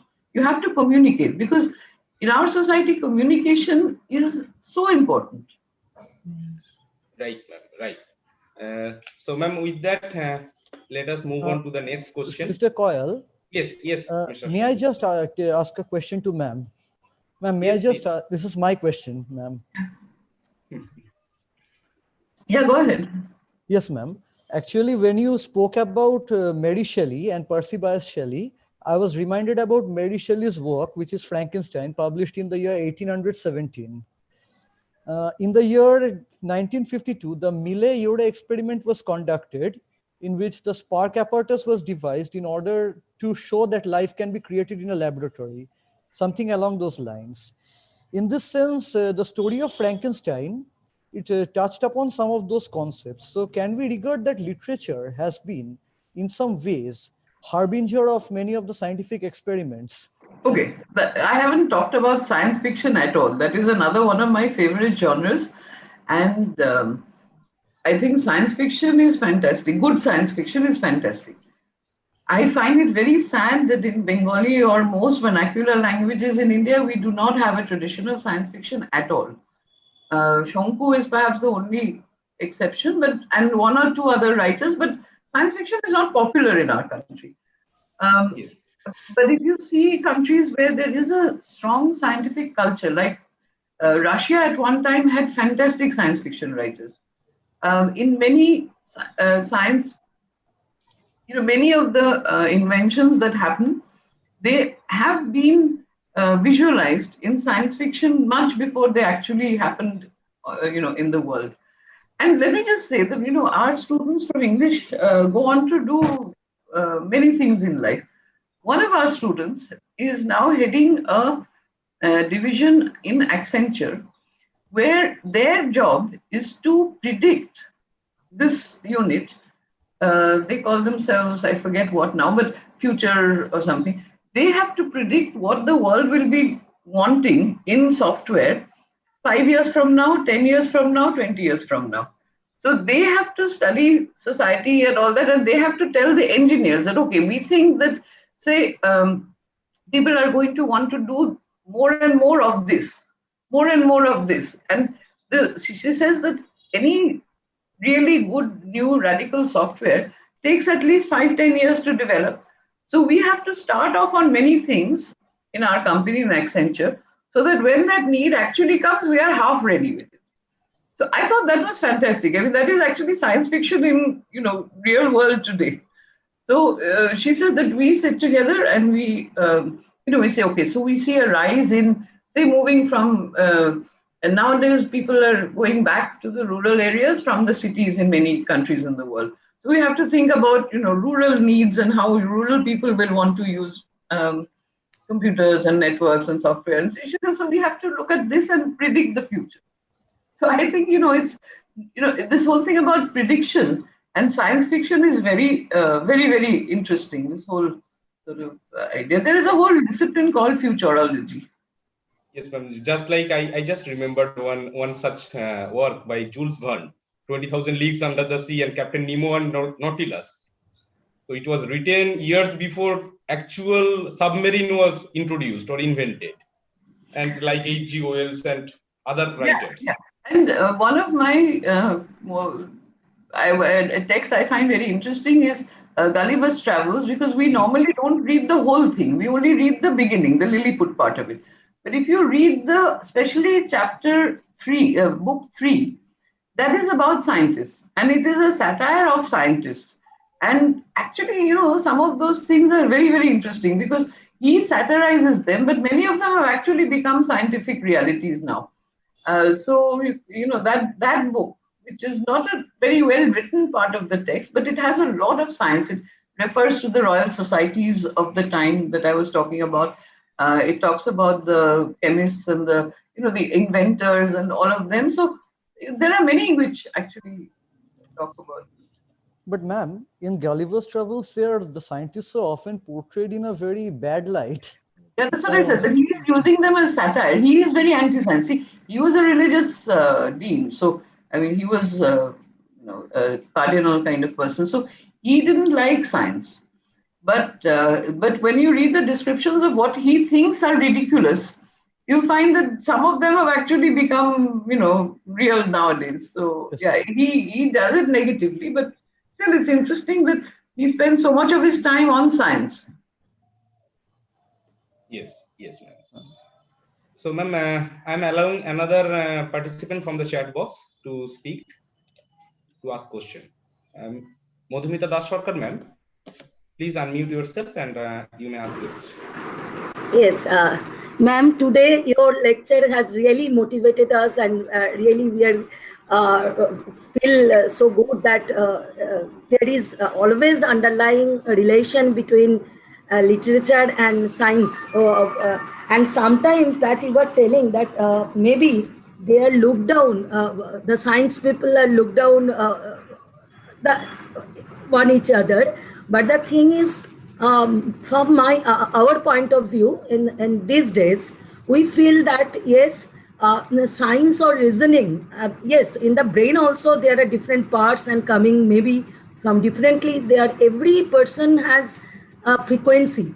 Every mass has a frequency. You were telling that. I think that the philosophy is every people has a corresponding frequency, and they feel that with that frequency, if they matches with the other, they feel the kind of matching, that is frequency or wavelength matching we are calling.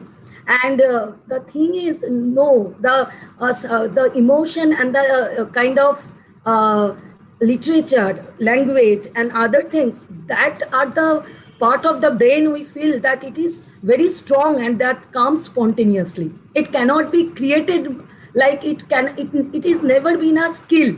It cannot developed by practice only. So in that way, they are really enriched with some quality which is more than science. We feel that. Oh, okay. So it is obvious that they are superior than anybody. And that you are telling about the scientific invention. Yes, it is true that we are gradually knowing the different invention that is coming after the story or the narrative things or the science fiction, whatever it may be. Even in case of Mahabharata, we have seen that 100 child of Gandhari, and that is from a cloning kind of thing or the test tube baby kind of thing. So maybe the invention that is happening several years after may be coming naturally from human idea or philosophy. That is true. That you were telling, no, ma'am? Let me say that I don't think that there is any such very clear binary between scientific thinking and creative thinking. Scientists, true scientists, those who are, the best researchers, because when we talk about literature, also many people write, but only a few are famous, or few are successful. Similarly, there are thousands of scientists, but there are only a few who actually make earth-shattering discoveries. So if you look at that also needs imagination, that also needs creativity to come up with a new idea, to think of a new hypothesis.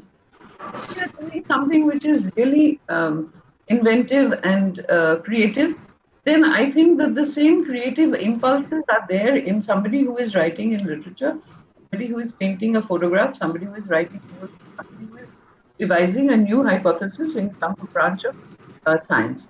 So I do not believe that things are so easily put into binaries. I think that these are all connected. There are similarities. We may channel them. I may be more interested in one analysis, so I channel my imagination into one thing, and a scientist is interested in something else. His imagination, his creativity is channeled in another direction. So I do not think that this is simple as. In fact, if you read, I don't know whether you've read any of these books, like with Oliver Sacks, or there's another favorite of mine, Srinivasan. He's called The Phantom Brain, which is also about the working of the neural networks in the mind. So there are many books which actually talk about this, and many of them are talking about the fact that you cannot really make these kind of large-scale distinctions between left hemisphere, right hemisphere. Yes, there are certain places in our brain which have certain yes, a network. Yes. There are networks. So I think these are the common, and this is spontaneous. I am telling that it is maybe the literature and the language, the skill and that kind of thing. Are you saying this based on any scientific reading, or are you just saying this based on your own intuition? No, it is the scientific in the sense that some accidental skill, sometimes after accident, some persons who are in a different area, it is being noticed that they are not able to do literature or kind of thing, but they are doing science very well. Okay, they are not they are not speaking, they are not writing language, they are not even communicate with other, but they are doing their things a very well scientific invention kind of thing, but their things are written by someone. So that means there maybe something is there.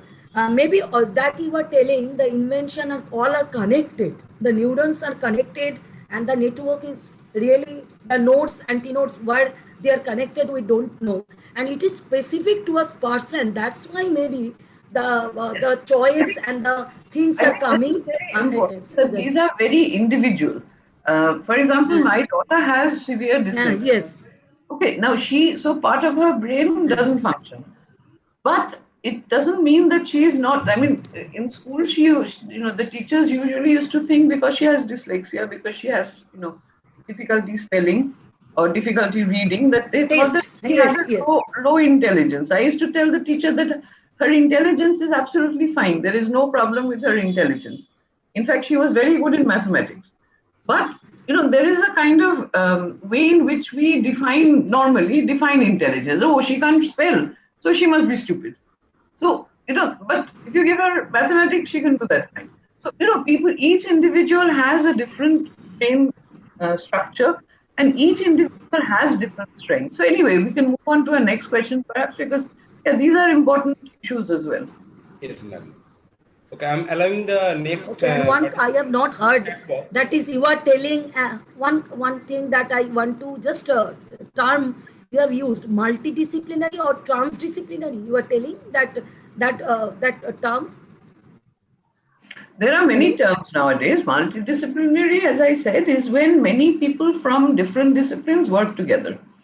So they are basically bringing the strengths of their discipline together. It is true. And transdisciplinary is when I say I do not belong to any discipline. I know philosophy, I know literature, I know cultural theory. I know I know a lot of things. So I am not belonging to any one discipline. So that is where I am saying that I am transcending the idea of discipline. And multidisciplinary is where I am saying, okay, I am working on this project. I am bringing my skills as a literary analyst to this project. Ma'am, with that note, I'm moving forward to the next question, ma'am. From Aisa Anjum. I'm allowing her to talk. Aisa Anjum, ma'am, please unmute yourself and ask your question.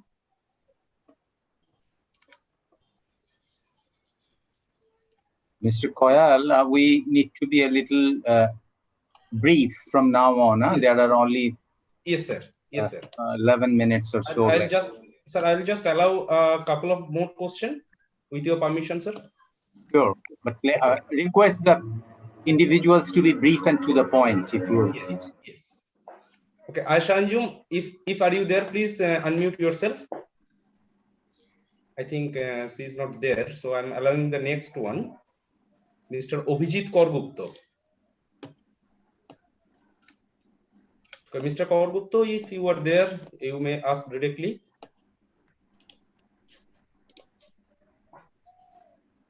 Aisa Anjum, please unmute your mic, and if you have any questions, please put your question here. Otherwise, we are moving to next.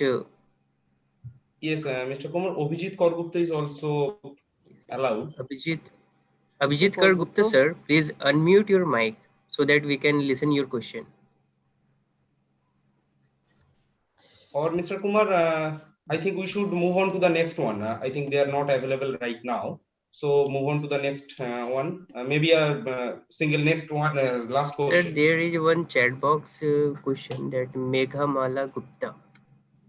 Okay, so please allow her to speak.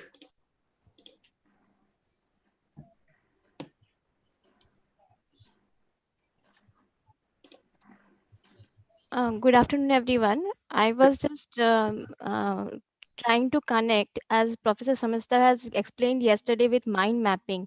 So how scientists and creative people, means the literature people, can connect is through the right and the left brain. With both the brains work differently, and only with the network of this can creativity can be converted into innovation.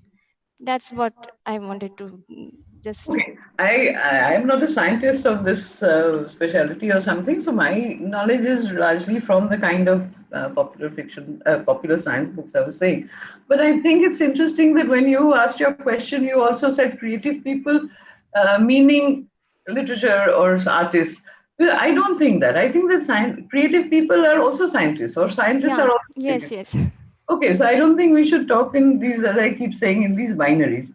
Now, I think, I don't know, maybe Professor Samarthar would like to explain this more, because I think that the idea of network, which is how I ended my talk, I think that today it is more useful to talk about networks, about how things are connected, rather than looking at the, at the small, at the minuscule, at the microscopic. And I think that if the brain working also, people are now moving towards not just looking at the chemical, the impact of chemical in the brain, or impact of the neural networks in the brain, but rather looking at, all of these together. So rather than isolating the impact, that's what I at least understand, that rather than looking individually at these for their impact, scientists are now moving on to this kind of multidisciplinary work, where there are doctors and chemists and neuroscientists, and many different kinds of scientists working on the same team. One young person I know was working in this lab in Atlanta, Georgia, which is supposed to be one of the best labs for this kind of mapping of the brain and looking at the brain functions. So he first did a degree in biosciences, then he did a degree in medical as a medical doctor, and now he's going to do something in something else, so that he himself has like three different disciplines, because he wants to work on the working of the brain. So it's like that nowadays. People don't necessarily have to do one discipline to be able to sort of work, or they maybe have to take more than one discipline to work in these kind of areas nowadays. Thank you, ma'am. Ma'am, What with I your would like to permission. add here, Sure, sir. actually, as Professor Gupta pointed out, and in the context of this question, is typically, this reductionist approach is that studying the part is going to reveal the characteristic of the whole. That there the fallacy lies. So we say unity in diversity. That means first look at the part and say how it is united. The fallacy lies there. So the ability to conceive the whole first and then see what parts it is constituted of. That's the challenge. That is the approach, that holistic approach that maybe humanities say, and complexity, that is the science at the border of order and chaos. That's from scientific paradigm, that is the terminology that is used. So let me give an analogy, or let us say that atoms could add character, like anthropomorphism, as you mentioned. So they really would be laughing at us that, geez, they think we belong to physics or we belong to chemistry. So essentially, even if we know everything that one can know about protons and neutrons and electrons and everything one can know about hydrogen atoms and oxygen atoms, and everything one knows about H2O molecule, the funny looking Mickey Mouse kind of shape, it would be impossible to predict when zillions of H2O molecules come together and a property called liquidity emerges. There's an excellent paper with a very profound title called More is Different by Phil Anderson in the early 70s, which points it out. So this idea that we are a part of a network, yes, anything decontextualized is nothing. But typically science has that sort of a isolation, as Madam has pointed out, looking at things in an isolated fashion. It is in a sense decontextualizing. So even in a Zen, there are Zen sayings. For example, in a forest, a tree, huge tree falls. Does it make any, in an empty forest, I mean, there is nobody to hear, does it make any sound? That's a very profound question. What happens there? Can we call it sound? There are waves that are propagating through air, but can it call it sound? For it to be called sound, maybe a hearer is required. So these things, what happened initially there were points about religion, for example, and there was antagonism between religion and science. One of the reasons is religions thinks static, that Madam pointed out, let there be light and there was life. Religion is anti-evolutionary. That is change, it is not falsifiable. God or the commandments of God are not falsifiable. But one of the definitions, the current definitions of science as propagated by, Karl Popper, is science is falsifiable. And great science are made glorified by falsifiable. We respect Newton no less. Once it has been demonstrated that, okay, it is actually Newtonian mechanics. There is a superior thing with the relativistic mechanics. So from there, what was happening at that stage was linearity. That we could not, scientists or our scientist culture, or our ancestors at that time, could not handle non-linearity. But life is as whole and non-linear. The beautiful pictures, the photographs of the ornithographs that you showed are all non-linear. Individuals the scientists did not have tools to handle non-linearity. Even with calculus by Leibniz and Newton, it was essentially linear. But no real thing, let alone a life form, behaves in a linear fashion. So what happens, we could understand, we had instruments, like if I have a hammer, I would think everything as a nail, even if it is a screw.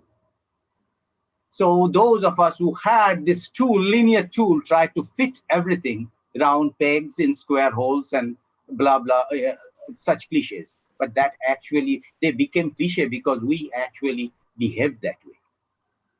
So that is nowadays what is happening for the last few decades with this, when computing power and the user friendliness of computers is giving us access to techniques which can handle nonlinearity, even for individuals or scientists of modest abilities. Previously, maybe people like von Neumann could handle it, but now, even in universities like many in Kolkata, there are people who are handling nonlinear dynamics. And with nonlinear dynamics, when there are enormous number of variables and complexity, we are in a position trying to understand. So that is gradually happening. And these hints, in my humble opinion, these hints of such understanding, it was humanities or creative people or artists, they had their visions and they shared with us. So if, with the permission of Madam, I would like to read a little bit from a bit of Lucretius, if you will. If you possess a firm grasp of these tenets, you will see that nature, rid of harsh taskmasters, all at once is free. And everything she does on her own, so that gods play no part. No wonder Lucretius was banned. Then there is another passage. For then, since gold was soft and blunted easily, men would deem it useless, but bronze was a metal held in high esteem. Now the opposite. Bronze is held cheap, while gold is prime. And so the seasons of all things roll with the round of time. What once was valuable at length is held of no account, while yet the worth of that which was despised begins to mount. Such attempts to grasp truth with imagination and vision is actually without the instruments of science, in my humble opinion, on the work of literatures and philosophers. And if I am indulged, I would read just a little bit from another book by one of your favorite authors, Siddhartha Mukherjee, where he, being a great scientist and a medical scientist, is hinting at the limits of thinking in binaries. Genetic illness and genetic wellness were not discrete neighboring countries. Rather, wellness and illness were continuous kingdoms bounded by thin, often transparent borders. So this, I could not, as I pointed out initially, that I was so touched, and we share, when I saw you citing Lucretius and we had on the telephone, we talked about Siddhartha Mukherjee. I thought my quota of comment, I use these few words. Thank you. Thank you, sir. Now, along the lines on which you spoke, Professor Samasdar, I would like to ask a question to Professor Gupta. As sir was saying just now, that there has been an antagonism between religion and science, can we say that the earlier science fictions, they were outputs of logical creativity against religious oppression in a sort of way? Can you give an example or some example of what? Yes, yes, ma'am. For example, there were a few scientific experiments which were documented by Sir Francis Bacon, some of which have been disputed, whether they were really conducted or not. The authenticity is subject to questioning. So was this true, or was this just a creative output? Because rationality, I think every person likes to think rationally. Rationality is something that we seek, the answer why. Okay, as a general thing, I think that what you're saying is interesting actually, because in a lot of these kind of, what would you say, sort of books which were questioning traditional authority, there is a lot of this kind of pseudo-scientific sort of structures which are used. And I think that's an interesting question. I never really thought about it much, but yeah, I think it's quite an interesting question, that maybe this idea of using science as a tool against religion is basically, I think, what you're trying to yes, ma'am. ask here. I haven't really thought about these kind of writings, but I think that what you're saying probably would have a point in many of these questions. I'd just like to mention something that I actually thought I would, and then I forgot, but this is not connected with this, but just because I think it's interesting, that if you look at ancient, not only old, but ancient mathematical texts, like the famous Lilavati text, if you ever looked at that, you get English translations on the net nowadays. Those are all told in the story, in the structure of a story. Like Lilavati is walking in the forest, and then she sees a tree, and there are 5 bees on it, and then so many bees come and so many bees go, and then she moves on, and then she's walking so beautifully, her eyes are like deer, so it's all, even though it's a mathematical theoretical treatise, it is written in the form of a story. So it's actually this, so that was an ancient example. Somebody was asking about ancient texts, that the connection that we have between storytelling and science is actually a very ancient tradition. And I think stories have been used in many different ways in science as well. It's only now that we have sort of disassociated science and storytelling. My husband is an economist. I always used to tease him that, all the economic models, there's one which is called, I don't know whether there are any economists here, but there's one which is called the guns and butter model. Okay, one which is called the, what do they call it? The inheritance model. Now, these are economic modeling systems, but they have a story that there's one island which produces guns, there's one island that produces butter. Now, if they trade, then what? So it's basically an international trade model, but they tell a story behind it. So I used to laugh at it. I used to say that, economists, I think, are failed fiction writers. And this time when the Nobel Prize was introduced, there was an article, I think in The Guardian, which said, are all economists failed storytellers? So I said, okay, so I've been saying this for a while. And now, because the people who won this time, apparently in their treatise, they have also written, stories in order to explain their theories. So it's two completely out of the text, which I thought I'd mention, but forgot to. Yes, ma'am, or maybe the horrible Keshav Chandra Nag's arithmetic, the story behind every mathematic. Yeah. Okay, thank you. I think we have to end now. Yes, yes. Thank you, Professor Gupta.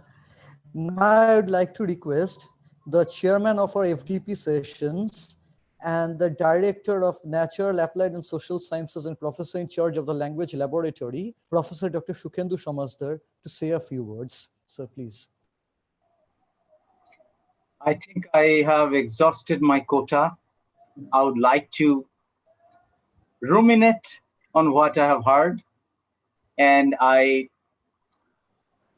it's not my word, but it is, I think I am saying on behalf of all of us that how hatke this session has been, if I may use such a colloquial term, because it is my personal belief or conviction, also shared by Mr. Kayal and Shashwata as well, that literature is essential. And what I believe, especially in Bengali, the term that is used for literature, its meaning is profound. Shahitya, ja shohit, orthat, whatever is going to be with you forever. So I thought that although it is a FDP, in technical and scientific writing, we, the attendees of this FDP, can learn a lot and at least can see a bigger picture, can see that it is not that this division is not natural, that it was not created that way, that there are scientists whose writing is poetic, and there are poets who could have scientific insights, as Madam has pointed out. So all of us have enjoyed and learned, and we have become more generous and inclusive intellectuals after this session. Thank you so much, Madam, for accepting our invitation and so graciously spending or deliberating and sharing your thoughts for the last 2 hours. Thank you. Thank you, sir. And now I would like to call Dr. Radhaballabh Bhar, Head of the Department of the Applied Sciences, for the closing remarks and the vote of thanks. Sir, please. Thank you, Shashwata, for giving me a chance to offer vote of thanks to Professor Nilanjana Gupta, once upon my colleague in Jadavpur University, and presently Dean, Faculty of Arts. Obviously, in last 2 hours, Gupta has যাকে বাংলায় বলে জমিয়ে দিয়েছেন, অর্থাৎ বাংলায় যেটা আমরা আর একটা কথা বলি সেটা হচ্ছে যে উনি সায়েন্স, ইঞ্জিনিয়ারিং, আর্টস একাকার করে দিয়েছেন। অর্থাৎ there is no demarcation between science, arts, engineering, all we are in the same boat. So if we do science or engineering, then our right should be in the form of literature. If we write it in the form of literature or story, then only that will be readable or that will be acceptable to the reader, or whatever we say scientific or technology, scientist or technologies, that will be more suitable or more interesting to read and learn the thing. So that is very important. So I think our participants has learned a lot of things, and from her speech and discussions, and she also created a lot of questions from the participants. From that, it is clear that how enthusiasm she created the participants. We hope all our participants enjoy it and learn a lot of things. So on the context of that, I thanks on behalf of the university, on behalf of our School of Natural Applied and Social Sciences, and behalf of all of us, all panelists, I sincere thanks to the speaker for coming over here and spending more than say 2 hours with us and delivered her or sharing her knowledge with us to enlighten us in the area. So I want to with this I want to conclude and request hand over it to the Shashwat. Okay, thank you. Thank you, sir. On that note, we'll be ending the morning session. We have one more session in the afternoon from 2:30 p.m. So we'll be using the same link. Attendees can join with the same link. And we look forward to having you once again. Thank you, my dear and respected attendee participants. Without you, this program could never have been successful. On that note, I would like to conclude this session. Thank you, Professor Gupta. Thank you, Professor Dr. Shamasdar. Thank you, Dr. Bhaur. Thank you, Shuja sir. And thank you, Mr. Koyal. Thank you, Shashwat. Thank you, Niranjana ma'am.